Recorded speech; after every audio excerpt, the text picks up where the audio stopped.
कहानी के शुरुआत में एक अंधेरे जेल के अंदर एक आदमी बैठा हुआ दिखाई देता है जिसका नाम ली है। उसके सामने एक कागज का टुकड़ा है और वो अपने हाथ से बहुत ही बारीकी से एक नकली स्टैंप तैयार कर रहा है। ये ली कोई मामूली कैदी नहीं है, बल्कि वो एक बहुत ही स्किल्ड आर्टिस्ट है। वो जेल के अंदर से किसी को एक लेटर भेजना चाहता है, लेकिन प्रॉब्लम ये है कि लेटर भेजने के लिए जेल के पोस्टमैन को $10 देने होंगे और ली के पास तो $1 भी नहीं है। इसीलिए वो अपनी अनबिलीवेबल स्किल का इस्तेमाल करके खुद के हाथ से एक नकली स्टैंप बना लेता है और ये स्टैंप इतना परफेक्ट होता है कि कोई चाह कर भी असली और नकली का फर्क नहीं पकड़ पाएगा। इसके बाद जब पोस्टमैन आता है तो ली उसे लेटर देना चाहता है, लेकिन पोस्टमैन $10 की डिमांड करता है। ठीक उसी वक्त सामने वाले सेल में मौजूद एक बुढ़ा कैदी अचानक बीमार होने का नाटक करके चिल्लाना शुरू कर देता है। इसकी वजह से पोस्टमैन का ध्यान भटक जाता है और ली इसी मौके का फायदा उठाकर अपना लेटर चुपचाप उसके बैग में डाल देता है। अब ये लेटर वो किसे भेज रहा है और क्यों भेज रहा है, ये हमें मूवी के एंड में पता चलेगा। इधर कुछ देर बाद पुलिस आकर ली को जेल से बाहर निकाल ले जाती है। यहाँ हमें पता चलता है कि ली इतने दिनों से थाईलैंड की एक जेल में बंद था और अब हांगकांग पुलिस के इंस्पेक्टर हो उसे अपनी कस्टडी में ले आए हैं। इंस्पेक्टर हो उसे इंट्रोगेशन रूम में बिठाकर एक एक करके उसके खिलाफ लगे सारे चार्जेस पढ़ना शुरू करते हैं। पहला इल्जाम है नकली नोट बनाना। इसके अलावा 2 साल पहले कनाडा के एक हाईवे पर सेंट्रल बैंक की एक गाड़ी पर उसने हमला किया था, जहां लगभग 7 गार्ड्स की जान चली गई थी। सिर्फ इतना ही नहीं, इसके बाद शहर में और भी कई अटैक्स हुए थे। पुलिस को शक है कि इन सब के पीछे एक इंटरनेशनल गैंग का हाथ है और ली पर इन सब घटनाओं में सीधे तौर पर शामिल होने का आरोप है। लेकिन ली हमेशा की तरह सारे आरोपों से इनकार करता है। वो बार बार एक ही बात कहता है कि इन सब का मास्टरमाइंड पेंटर नाम का एक बहुत बड़ा माफिया है। हालांकि इस पेंटर का असली नाम क्या है या वो कहाँ मिलेगा, इसके बारे में वो कोई जानकारी नहीं दे पाता। आज भी इंस्पेक्टर हो के सामने पेंटर के बारे में उसके मुंह से कोई काम की बात नहीं निकलती, बल्कि उसके चेहरे पर जबरदस्त खौफ दिखाई देता है। वो रोते हुए कहता है कि पेंटर उसे ढूंढकर मार डालेगा, इसलिए उसे जितनी जल्दी हो सके वापस जेल भेज दिया जाए। इसके बाद पुलिस उसके ब्लड और हेयर सैंपल्स कलेक्ट करके क्राइम स्पॉट पर मिले डीएनए से मैच करती है और रिजल्ट में हर एक सैंपल ली के साथ पूरी तरह मैच हो जाता है। इसका मतलब है कि उसका जुर्म अब दिन के उजाले की तरह साफ हो चुका है। पुलिस दोबारा उसे सच कबूल करने के लिए प्रेशर डालती रहती है, लेकिन हर बार की तरह इस बार भी ली सब कुछ मानने से इनकार कर देता है। ठीक इसी वक्त पुलिस स्टेशन के बाहर युवान नाम की एक लड़की इंतजार कर रही थी। वह अपने लॉयर को लेकर आई है ताकि ली की बेल करवाई जा सके, लेकिन पुलिस उसे साफ मना कर देती है कि ली कई बड़े केसेस का बहुत ही इंपॉर्टेंट गवाह है, इसलिए उसकी बेल किसी भी हाल में मुमकिन नहीं होगी। हालांकि पुलिस एक शर्त रखती है, अगर ली पेंटर की असली पहचान बता देता है तभी उसकी जमानत के बारे में सोचा जाएगा। तब युवान खुद ली के पास जाकर उसे सब कुछ सच सच बताने की रिक्वेस्ट करती है और ली उसी पल अपना मुंह खोलता है और पास्ट की उन घटनाओं को बताना शुरू करता है। अब सीन कट होकर कई साल पहले के वक्त में चला जाता है। यहाँ हम ली और युवान को पहली बार देखते हैं। वे दोनों आर्टिस्ट थे और दोनों ही बहुत शानदार पेंटिंग्स बनाते थे। आर्ट के जरिए वे धीरे धीरे एक दूसरे के करीब आ जाते हैं और उनके बीच प्यार हो जाता है। लेकिन उन दोनों में एक बहुत बड़ा फर्क था। युवान एक क्रिएटिव आर्टिस्ट थी जो अपने यूनिक स्टाइल में ओरिजिनल पेंटिंग्स बनाती थी, जबकि ली कोई ओरिजिनल काम नहीं करता था। वह बस मशहूर आर्टिस्ट्स की पेंटिंग्स को हूबहू कॉपी कर लेता था। उसकी कॉपी करने की काबिलियत सच में अनबिलीवेबल थी, लेकिन दिक्कत ये थी कि इन डुप्लीकेट पेंटिंग्स में किसी का कोई इंटरेस्ट नहीं था। अब यही कॉपी करने की ताकत आगे चलकर उसे एक खतरनाक रास्ते पर ले जाएगी। एक दिन लुक नाम का एक आर्ट गैलरी मालिक उनकी पेंटिंग्स देखने आता है। वह युवान का काम देखकर इंप्रेस हो जाता है और सारी पेंटिंग्स खरीदना चाहता है, लेकिन उसे ली की पेंटिंग्स बिल्कुल पसंद नहीं आती क्योंकि वे दूसरों के काम की कॉपी थी। लुक उन्हें अपनी एग्जीबिशन में रखने से मना कर देता है। तब युवान जोर देकर कहती है कि या तो उसे सारी पेंटिंग्स एक साथ खरीदनी होंगी, वरना वह एक भी नहीं बेचेगी। लुक के जाने के बाद ली युवान से कहता है कि तुम मेरी फिक्र मत करो, मेरी सारी पेंटिंग्स टोक्यो के एक आदमी ने पहले ही खरीद ली हैं। लेकिन कुछ देर बाद युवान को समझ आ जाता है कि ली झूठ बोल रहा है, उसकी एक भी पेंटिंग नहीं बिकी थी। असल में ली चाहता था कि उसकी वजह से युवान के करियर में कोई रुकावट न आए। खैर, एग्जीबिशन वाले दिन युवान अपनी पेंटिंग्स के बगल में चुपके से ली की एक पेंटिंग रख देती है। सब लोग काम की तारीफ कर रहे थे, तभी एक आदमी आकर ली की पेंटिंग का मजाक उड़ाने लगता है। उसका यह बर्ताव देखकर युवान को इतना गुस्सा आता है कि वह उसके ऊपर पानी फेंक देती है। हालांकि एग्जीबिशन खत्म होने पर ली खुद जाकर उस आदमी से माफी मांगता है। तब वह आदमी हंसते हुए कहता है कि वह तो बस मजाक कर रहा था ताकि ली उससे अकेले में मिलने आए, क्योंकि पूरी एग्जीबिशन से उसने जो पेंटिंग खरीदी थी वह ली की ही थी। इसके बाद एक रेस्टोरेंट में बैठकर वे काफी देर तक बात करते हैं। वह आदमी अपना इंट्रो पेंटर के तौर पर देता है। हाँ, यह वही पेंटर है जिसका नाम ली बार बार पुलिस को बता रहा था। पेंटर ली की तारीफ करते हुए कहता है कि किसी भी तस्वीर को इस तरह कॉपी करना कोई छोटी बात नहीं है। वह सीधे ऑफर देता है कि तुम्हारा यह टैलेंट मेरे बहुत काम आएगा। अगले दिन ली पेंटर से मिलता है और कहता है कि वह उसका कोई भी ऑफर मानने को तैयार है। पेंटर हंसते हुए उसे अपनी टीम में वेलकम करता है, लेकिन ली को जो काम करना होगा वो सुनकर उसके पैरों तले से जमीन खिसक जाती है। पेंटर उसके सामने $1 थमाकर कहता है कि तुम्हें इस नोट को हूबहू तैयार करना होगा। इसका मतलब है कि वो ली को सीधे सीधे जाली नोट बनाने का ऑफर दे रहा है। ली तुरंत बुरी तरह भड़क जाता है और उसके प्रपोजल को ठुकरा देता है। तब पेंटर बताता है कि उसका असली नाम सैंग है। पिछले 3 जनरेशन से वे जाली नोट छापने का बिजनेस कर रहे हैं, लेकिन आज तक किसी को जेल नहीं जाना पड़ा क्योंकि वो ये सारा काम बहुत ही सावधानी से करता है। अब सवाल यह है कि क्या ली आखिर में इस खतरनाक ऑफर के लिए राजी होता है? पेंटर तब ली को समझाने लगता है कि ये जो नया डॉलर छापा गया है इसमें मौजूद तस्वीरें और लेटर्स का पैटर्न इतना कॉम्प्लिकेटेड है कि हाई क्वालिटी के महंगे प्रिंटर्स भी उसे ठीक से प्रिंट नहीं कर सकते। इसलिए यहाँ ली के हाथों की उस अनबिलीवेबल स्किल की जरूरत होगी और ली का काम देखकर ही पेंटर उसे इस ऑफर के लिए राजी करना चाहता है। ली पहले तो मना मना कर देता है, लेकिन अपनी खराब माली हालत के बारे में सोचकर आखिरकार मान जाता है। उस वक्त युवान एक एग्जीबिशन के लिए अमेरिका जा रही थी, इसलिए ली उसे कुछ भी बताए बिना चुपचाप वहाँ से निकल आता है। इधर पेंटर उसे प्लेन से कनाडा ले जाता है। वहाँ वो ली को अपनी पूरी टीम से मिलवाता है। इस टीम में जाली नोट बनाने में 20 साल का एक्सपीरियंस रखने वाले कुछ उस्ताद लोग हैं। हर कोई किसी न किसी काम में बिल्कुल एक्सपर्ट है। वे सब मिलकर जाली नोट बनाने का एक बड़ा प्लान तैयार करने बैठते हैं। यहाँ हमें समझ आता है कि अमेरिकन डॉलर को कॉपी करना कोई बच्चों का खेल नहीं है। हर यूएस डॉलर पर बेंजामिन फ्रैंकलिन की एक फोटो होती है और यह फोटो कई बारीक लेयर्स के जरिए बनाई जाती है। फ्रैंकलिन के कॉलर पर छोटे छोटे लेटर्स में यूनाइटेड स्टेट्स ऑफ अमेरिका लिखा होता है। अब नए नोट्स में अमेरिकन सरकार ने और भी कई सिक्योरिटी लेयर्स जोड़ दी हैं, जिसकी वजह से बारीक पेंटिंग या एडवांस प्रिंट के बिना इस नोट को कॉपी करना बिल्कुल नामुमकिन है। सिर्फ इतना ही नहीं, नोट्स में एक खास इंक का इस्तेमाल किया गया है जो एक तरफ से देखने पर पर्पल और दूसरी तरफ से देखने पर गोल्डन दिखाई देती है। इस चीज को मोर इफेक्ट कहा जाता है, यानी इंक में एक कलर चेंजिंग इफेक्ट है। इसका मतलब है कि इस नोट को बनाने के लिए उन्हें असली पेपर और यह खास इंक दोनों का जुगाड़ करना होगा। अब पेंटर की पूरी टीम इन प्रॉब्लम्स के सॉल्यूशन पर दिमाग लगाने लगती है। सबसे बड़ा चैलेंज था वाटरमार्क लगाने का काम। इसके लिए वे पुराने चाइनीज आर्टिस्ट्स की टेक्निक फॉलो करके 3 अलग अलग लेयर्स पर पेंट करने का प्लान बनाते हैं। सबसे बीच वाली लेयर पर बहुत ही बारीकी से वाटरमार्क सेट किया जाएगा और ये पूरा काम ली को अपने हाथों से पूरा करना होगा। अब मेन काम शुरू करने से पहले ली कुछ प्रैक्टिस नोट्स तैयार करता है। वो इतने परफेक्ट तरीके से नोट ड्रॉ करता है कि टीम के सभी लोग उसका काम देखकर पूरी तरह से हैरान रह जाते हैं। इसी तरह कुछ दिन प्रैक्टिस करने के बाद वे अचानक ईस्टर्न यूरोप चले जाते हैं। वहाँ एक नीलामी में पुराने बैंक नोट छापने की मशीन बिक रही थी और वे उसे खरीद लेते हैं। अब सवाल आता है कि असली बैंक नोट जैसा कागज कहाँ से आएगा। तब पेंटर एक कमाल की जानकारी देता है। वो बताता है कि यूएसए सरकार जिस कागज से नोट छापती है, ठीक उसी क्वालिटी के कागज से वे टेलीफोन डायरेक्टरी भी तैयार करते हैं। बस ये बात सुनते ही वे उस डायरेक्टरी के छापे खाने में जाकर मालिक से सीधे 500 टन पेपर खरीद लेते हैं। अब इन पेपर्स को लेकर ली के डिजाइन के हिसाब से जाली नोट छापने का काम शुरू होता है। नीलामी से खरीदी गई उस विशाल मशीन में नोट पर नोट छपने लगते हैं और ये नोट देखने में बिल्कुल असली नोट जैसे ही लगते हैं। लेकिन एक बड़ी प्रॉब्लम अभी भी बाकी थी और वो थी कलर चेंजिंग मोर इफेक्ट। इसके लिए जो खास इंक चाहिए वो सिर्फ सरकारी दफ्तरों के पास ही मिलती है और इस इंक को हासिल करने के लिए पेंटर एक खौफनाक प्लान बनाता है। खैर, पेंटर अपनी टीम के साथ सेंट्रल बैंक की एक गाड़ी पर सीधा हमला बोल देता है। उस गाड़ी में उस कलर चेंजिंग इंक के कई बैरल थे और पेंटर उन्हें ही लूटने आया था। अब न चाहते हुए भी ली को इस काम में उसके साथ जाना पड़ता है। गाड़ी छीनने की कोशिश के दौरान गार्ड्स गोलियां चलाना शुरू कर देते हैं और जवाब में पेंटर की गैंग भी पलटवार करती है। इस भीषण गोलीबारी के बीच बेचारा ली बुरी तरह फंस जाता है। तभी एक गार्ड अचानक ली की तरफ बंदूक तान देता है, लेकिन ठीक उसी वक्त पेंटर आकर उस गार्ड को गोली मारकर खत्म कर देता है। इसके बाद पेंटर बम फेंककर दूर की एक गाड़ी को उड़ा देता है, जिसकी वजह से बाकी गार्ड्स भी मारे जाते हैं। फिर वे इंक के बैरल लूटकर तेजी से वहां से रफू चक्कर हो जाते हैं। लेकिन इतने सब के बीच पहली बार पेंटर का ऐसा हिंसक रूप देखकर ली के अंदर रूह कांप जाती है। अब तक डरते डरते जाली नोट तो बना रहा था, लेकिन उसने कभी नहीं सोचा था कि उसे खून खराबे में भी शामिल होना पड़ेगा। पर अब वो एक ऐसे दलदल में फंस चुका था जहां से बाहर निकलने का कोई रास्ता नहीं था। इधर मोर इफेक्ट वाली इंक लाने के बाद वे उसे प्रिंटर में लगाकर दोबारा नोट छापना शुरू करते हैं और अब जो नोट बाहर निकलते हैं उन हर एक नोट में असली नोट की तरह ही कलर चेंजिंग इफेक्ट दिखाई देता है। ये नजारा देखकर पूरी टीम खुशी से उछलने लगती है, क्योंकि उन्होंने कुछ ऐसा बना लिया था जिसे असली नोट से अलग करना नामुमकिन था। लेकिन ली अंदर ही अंदर बहुत ज्यादा गिल्ट महसूस कर रहा था। वह पेंटर से पूछता है कि जब यह इंक खत्म हो जाएगी तो क्या फिर से लोगों को मारकर इंक लानी होगी? इससे बेहतर है कि मैं खुद यह इंक बनाने की कोशिश करके देखूं। लेकिन पेंटर उसकी बात सुनकर उसे जोर से झिड़क देता है और चुप करा देता है। अब पेंटर के ऑर्डर पर उसके लोग सूटकेस में भरकर जाली नोट अलग अलग देशों में स्मगल करना शुरू कर देते हैं। इस तरह उनका जाली नोटों का साम्राज्य दिनों दिन बढ़ता जाता है। लेकिन पुलिस को पहले ही उनकी हरकतों की भनक लग चुकी है। विंग नाम के एक अंडरकवर पुलिस ऑफिसर को इस केस की इन्वेस्टिगेशन की जिम्मेदारी दी जाती है। यह विंग इंस्पेक्टर हो के साथ मिलकर पेंटर की गैंग की मूवमेंट को फॉलो करना शुरू करता है। फिर एक खरीदार का भेस बदलकर वे सीधे गैंग के मेंबर्स से मिलने जाते हैं। यहाँ पेंटर के लोग समंदर के बीच एक नाव पर पार्टी कर रहे थे। हालांकि पेंटर और ली वहाँ मौजूद नहीं थे।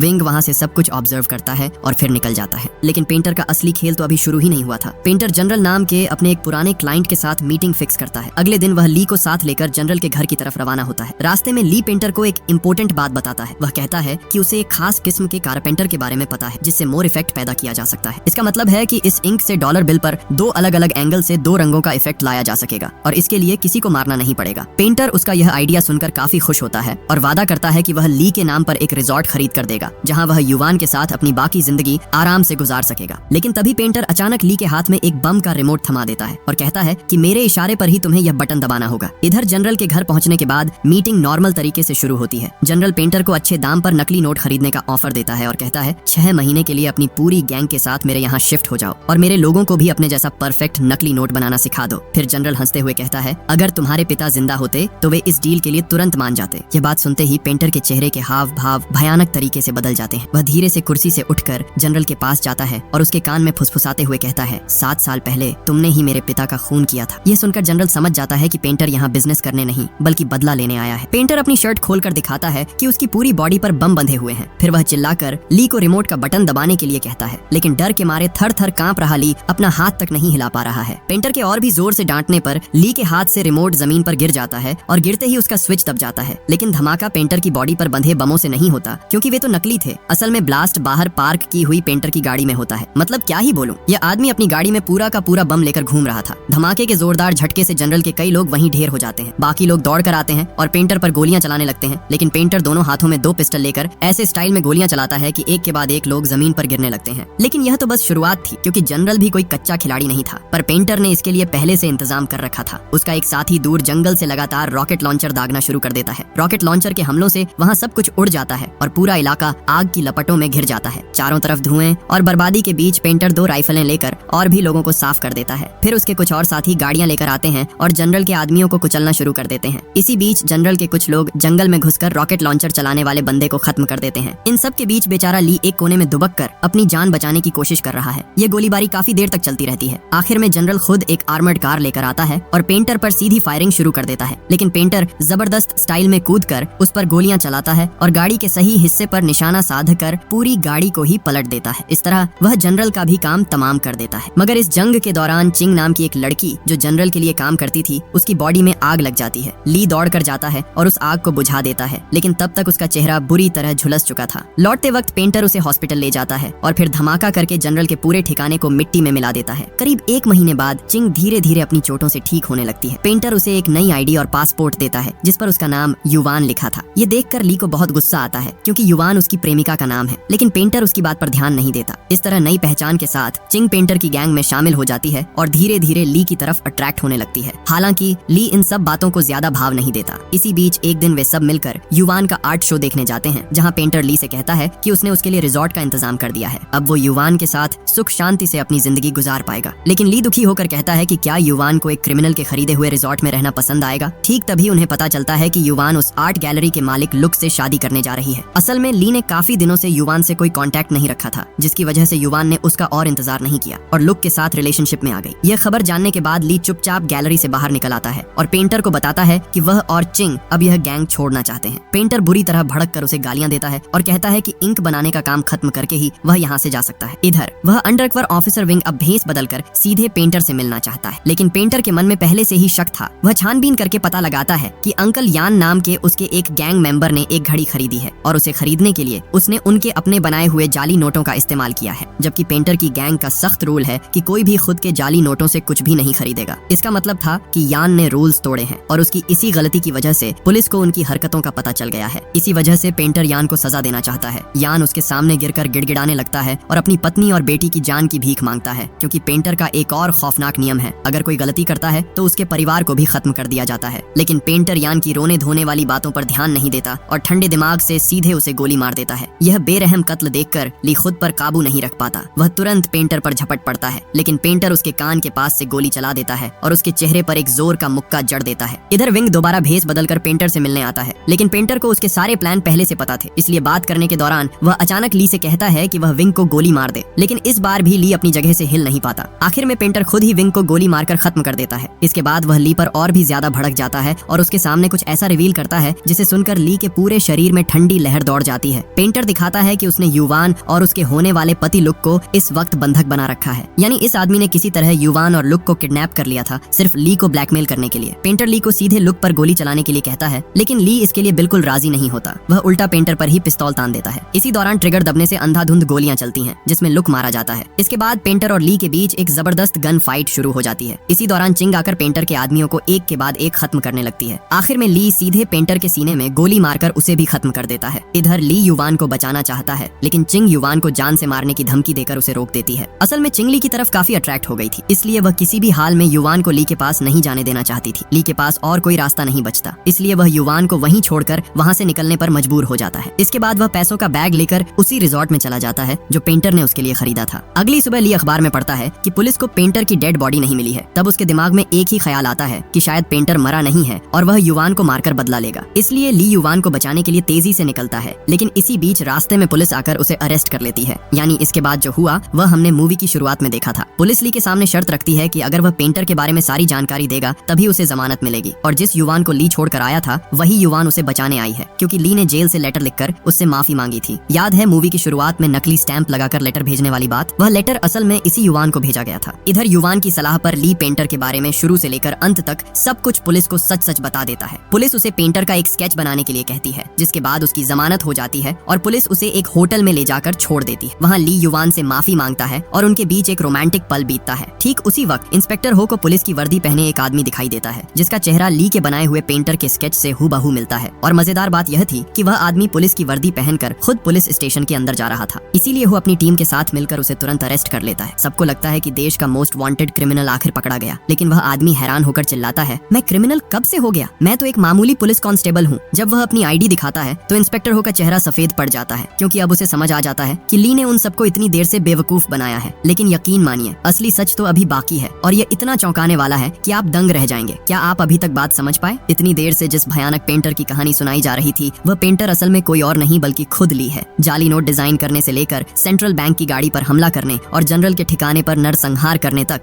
ये सब कुछ उसने अकेले ही अंजाम दिया था। लेकिन खुद को बचाने के लिए उसने पुलिस के सामने बहुत ही मासूम बनकर पेंटर नाम का एक काल्पनिक किरदार खड़ा कर दिया। और जिस बेचारे पुलिस कांस्टेबल को उसने गिरफ्तारी के वक्त ड्यूटी पर देखा था, उसी का चेहरा उसने पेंटर के स्केच के तौर पर बना दिया। सोचिए, पूरी मूवी के दौरान हमें लगा कि ली एक मासूम आर्टिस्ट है जिसे जबरदस्ती इस जुर्म में घसीटा गया, जबकि वही इस पूरे ऑपरेशन का असली मास्टरमाइंड था। सिर्फ इतना ही नहीं, और भी भयानक सच ये है कि चीन से आने के बाद ली की युवान से कभी मुलाकात ही नहीं हुई थी। जो लड़की उसे बचाने पुलिस स्टेशन आई थी और जिसके साथ वह होटल में था, वह असल में युवान नहीं थी, वह वही चिंग थी जिसकी ली ने प्लास्टिक सर्जरी करवाकर उसे युवान का चेहरा दे दिया था। याद है जनरल के ठिकाने पर उस जंग के दौरान चिंग का चेहरा झुलस गया था। ठीक उसके बाद ली ने उसे युवान जैसा बनवा दिया, क्योंकि वह असली युवान को कभी हासिल नहीं कर सका था, इसलिए उसने चिंग को युवान बनाकर अपने पास रख लिया। खैर, अगले दिन नकली युवान बनी हुई चिंग बुरी तरह चिढ़ जाती है। उसे समझ आ जाता है कि ली ने उसे कभी चिंग के तौर पर प्यार किया ही नहीं, वह तो बस उसके अंदर युवान का चेहरा ढूंढता रहा। इसी गुस्से में चिंग असली युवान और उसके बॉयफ्रेंड लुक को किडनैप कर लेती है और ली से कहती है, अगर तुम वाकई मुझसे प्यार करते हो तो इन्हें खत्म कर दो। तब उनके बीच गन फाइट शुरू होती है और उस गोलीबारी में लुक मारा जाता है। इसके बाद जब ली वहाँ से भागता है तो पुलिस उसे पकड़ लेती है, लेकिन वही चिंग फिर से उसे बचाने आती है, क्योंकि ली ने जेल से लेटर लिखकर उससे माफी मांगी थी। अब यह सारा सच जानने के बाद इंस्पेक्टर हो तुरंत होटल की तरफ भागता है, लेकिन तब तक बहुत देर हो चुकी थी। होटल के सारे गार्ड्स को खत्म करके ली और चिंग पहले ही फरार हो चुके थे। अब वे दोनों समंदर के रास्ते एक बोट में बैठकर हांगकांग से बहुत दूर भाग रहे थे। लेकिन तभी चिंग अचानक एक ऐसी बात बताती है जिसे सुनकर ली का दिल टूट जाता है। चिंग बताती है कि वह जानबूझकर बोट को गोल गोल घुमा रही है और यहाँ आने से पहले उसने एक लाइटर पर बोट का नंबर लिख दिया था ताकि पुलिस उन्हें आसानी से ढूंढ ले। अब इसका कारण क्या था? क्योंकि चिंग समझ गई थी कि ली उसे कभी प्यार नहीं करेगा, वह सिर्फ उसके चेहरे में बसी युवान से प्यार करता है। यानी चिंग भी अब ली से बदला लेना चाहती है। तभी ली देखता है कि पुलिस ने उन्हें चारों तरफ से घेर लिया है। वह तेजी से बोट चलाकर भागना चाहता है, लेकिन चिंग ने बोट में पहले से ही एक्सप्लोसिव्स छिपा रखे थे। वह ट्रिगर दबा देती है और एक जोरदार धमाके के साथ पूरी बोट आग के गोले में बदल जाती है। आखिर में वह आग उन दोनों को निगल लेती है। ली की मौत के बाद इंस्पेक्टर हो असली युवान के पास जाता है। वह उसे बताता है कि उन्होंने पेंटर की पहचान कर ली है। अब युवान को तो यह पता ही नहीं था कि ली ही असली पेंटर है, क्योंकि किडनैप के वक्त उसकी आंखों पर पट्टी बंधी थी। जब इंस्पेक्टर हो उसे ली की फोटो दिखाता है तो वह कहती है, हाँ, मैं इस आदमी को जानती हूँ, ये कभी मेरा पड़ोसी हुआ करता था। इसका मतलब ये है कि ली और युवान के बीच कभी कोई रिश्ता था ही नहीं। उसका प्यार पूरी तरह से एक तरफा था और उसने कभी युवान से अपने दिल की बात भी नहीं कही थी। वह उसके लिए इतना ऑब्सेस्ड था कि वह युवान जैसा आर्टिस्ट बनना चाहता था, लेकिन उसके जैसा ओरिजिनल आर्टिस्ट बनना ली के बस में नहीं था। इसीलिए उसने अपनी कॉपी करने की जबरदस्त स्किल का इस्तेमाल करके एक गलत रास्ता चुन लिया। उसका प्लान था कि बहुत सारा पैसा कमाकर वह एक दिन युवान के सामने सिर उठाकर खड़ा होगा, लेकिन उसका वह सपना भी आखिरकार राख हो गया। समंदर के काले पानी में बिखरे हुए बोट के टुकड़े, जलते हुए कागज की राख और एक कमाल के टैलेंट का यह बेकार अंत, जिससे उसने प्यार किया वह उसे जानती तक नहीं थी, और जिसने उसे प्यार किया उसकी उसने कभी कद्र नहीं की। और यहीं पर यह कहानी खत्म हो जाती है।